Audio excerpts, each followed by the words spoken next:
There are moments in life when time stops feeling like a steady line and instead becomes something fragile, something you can almost hold in your hands and fear losing.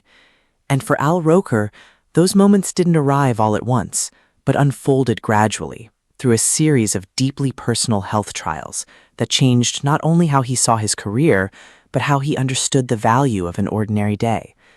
For decades, Al had lived by the clock. Early call times, precise rundowns, tightly timed segments, where every second was measured, managed, and often rushed. And like many professionals who built their lives around consistency and reliability, he believed that staying strong meant staying constant, showing up no matter what, keeping the rhythm going without interruption. But life has a way of interrupting even the most carefully planned schedules, and when his health began to challenge him in ways he couldn't ignore, that rhythm faltered, forcing him into a space he had spent years avoiding: stillness.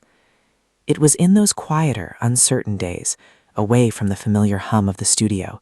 that time began to feel different, slower but heavier, no longer something to race against, but something to reckon with. And through it all, Deborah Roberts remained a steady presence, not just as a partner, but as someone who understood the emotional terrain of a life lived in public view,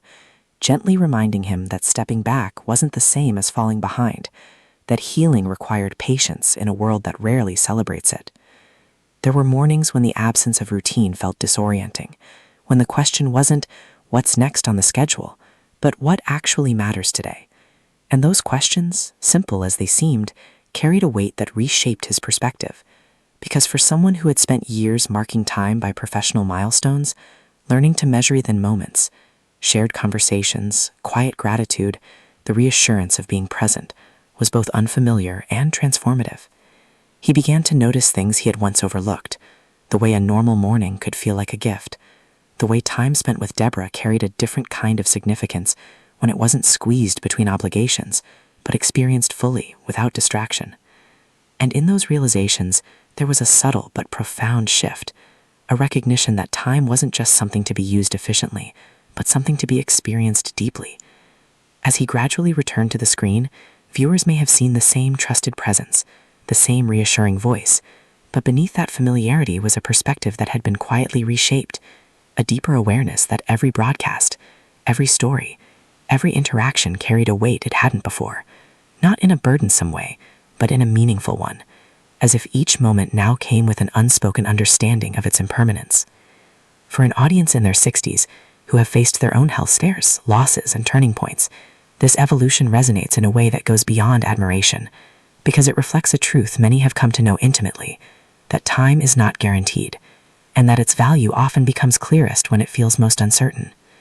Al didn't return with dramatic declarations or visible changes in style, but with something quieter and more enduring, a sense of presence that can't be rehearsed, a calm acknowledgement that strength sometimes means slowing down, listening to your own limits, and allowing yourself to be shaped by experiences you didn't choose. Deborah, watching this transformation up close, saw not a man diminished by his challenges, but one refined by them, someone who had traded the illusion of control for a deeper appreciation of what it means to simply be here, to participate in life rather than manage it. And together they embraced a rhythm that balanced ambition with awareness, understanding that success is not just measured in achievements, but in the ability to recognize the fleeting nature of time and still find peace within it. In the end, Al Roker's journey through personal health trials isn't defined by the specifics of what he faced, but by how it changed his relationship with time itself, turning it from a relentless force into a quiet companion, one that reminds him and all who watch him that life's true richness isn't found in how much we can fit into our days, but in how fully we can live the moments we're given. And that realization, hard-earned and deeply felt, becomes not just a personal lesson, but a shared one, offering comfort and clarity to anyone who has ever been forced to slow down, and in doing so, discovered what truly matters.